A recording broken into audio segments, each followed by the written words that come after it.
Good morning, students of class 7. Welcome to online class.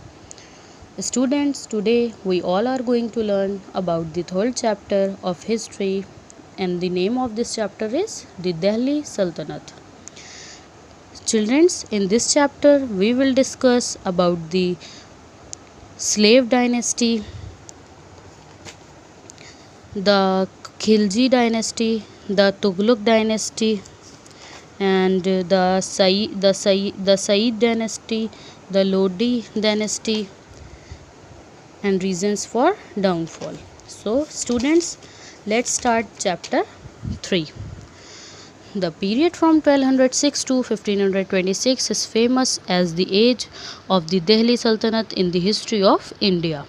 During this period, the sultans conquered a large part of the Indian subcontinent and ruled over there from Delhi.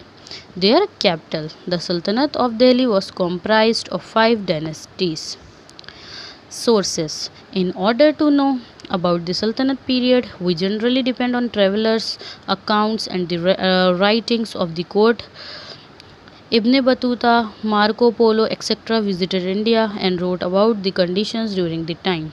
Ziauddin Barani, Shamse Sesaj and Minhajus Siraj have given a detailed account of court proceedings and details about the personal and public life of the sultans. Now students, we all are going to learn about the Kutubuddin Aibak.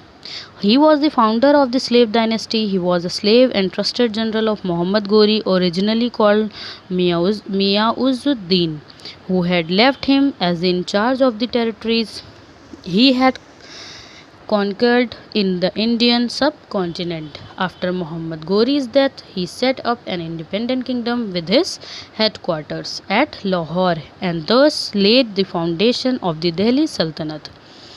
Shamsuddin Iltutmish. Kutubuddin was succeeded by Iltutmish. He was the son-in-law of Kutubuddin. He is regarded as the real founder of the Sultanate since he was a slave and had hereditary claim over the throne. His position was challenged from the quarters. The high Turkish nobles did not accept the rule of the slave. The other general of Muhammad Ghori also changed his authority. The defeated Rajput also tried to free themselves from Muslim rule. Now we will discuss about the Razia Sultana. Iltutmish had many sons, but none of them were competent to govern the Sultanate. Therefore, he nominated his daughter Razia Sultana as his successor before his death in 1236. But his nobles were dissatisfied with his choice and they placed Firoz Shah, a son of Iltutmish, on the throne. Ghiyas-ud-Din. He ascended the throne in 1266 and reigned for 20 years. He was the most powerful ruler of the slave dynasty. He adopted the policy of blood and iron to crush the 40. In order to raise the prestige of loyalty, he made his court both dignified and majestic. The noble had to perform sajda, bowing head before him.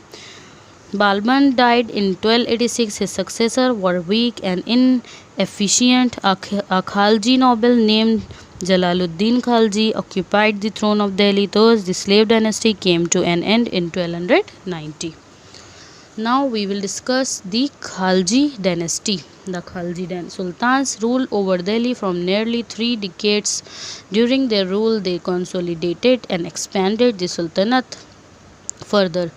Jalaluddin Khalji, he was the founder of the Khalji dynasty. He was very generous, trusting and simple by nature. He adopted a policy toward the Mongols and even married one of the daughters to Ulugh Khan, the Mongol leader. He was killed by his nephew Ali Ghursaf, who took the title of Alauddin and ascended the throne in 1296.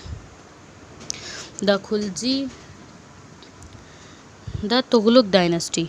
The Tughlaq dynasty ruled for nearly 150 For nearly 100 years, there were two powerful rulers in this dynasty, Muhammad bin Tughlaq and Firoz Shah Tughlaq.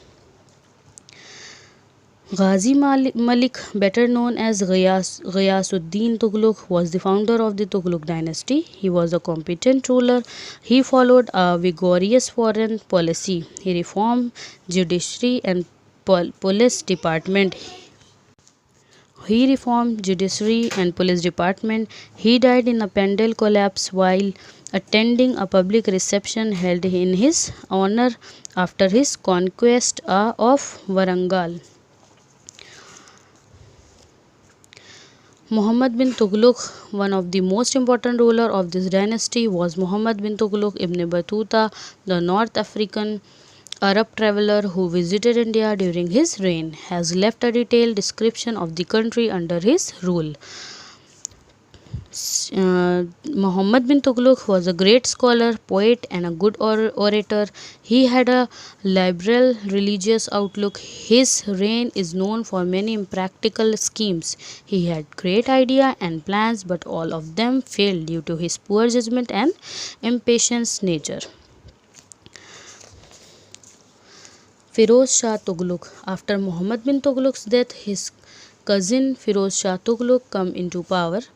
He was a religious Muslim who wanted to rule according to Islamic law. He tried to win the support of the nobles by offering them iqtas, which were made hereditary. To please ulemas, he tried to rule according to Islamic law. This made the noble and the ulemas very powerful, who tried to influence the sultan. The Sayyid dynasty. Khizr Khan was the founder of the Sayyid dynasty. He was general of Timur, the Mongol king, who appointed him the Viceroy of Multan, Lahore and Dipalpur at the time of leaving India. He conquered Delhi in 1414 and started the rule of the Sayyids. Mubarak Shah Sayyid. Mubarak Shah succeeded his father. He was a man of vision and could have revived the old glory of the Sultanate. The nobles were against him. Most of his time was spent in controlling them. Now students, we will discuss the Lodi dynasty. So far, all the rulers of Sultan were of Turkish origin. However, the Lodis were Afghans. Behlol Lodi.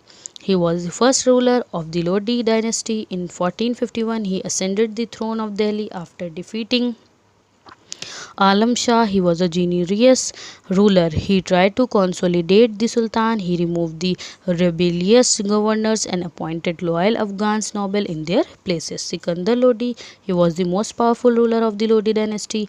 After becoming the ruler of Delhi in 1489, Sikandar Lodi consolidated his power by suppressing his opponents.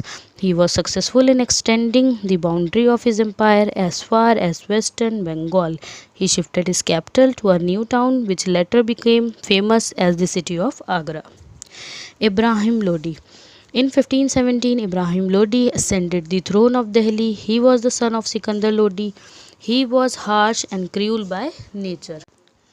Soon he lost the support and sympathy of his nobles and relatives. Alam Khan, his uncle, invited Babur to invade Delhi. In 1526, Babur defeated Ibrahim Lodi in the first battle of Panipat and laid the foundation of the Mughal Empire, ending the Delhi Sultanate. Reasons for the downfall. Despotism. The Turk-Afghan rulers were dictatorial by nature. They tried to rule with the sword and could never win the confidence of the people. Bigotry. Most of the sultan were intolerant towards the Hindus. They maltreated them and destroyed their temples. They also imposed a religious tax on the Hindus for the practice of their religion. Dependency. Most of the sultan were weak. They depended upon their noble. Their noble became sultan whenever they got the opportunity. Thank you.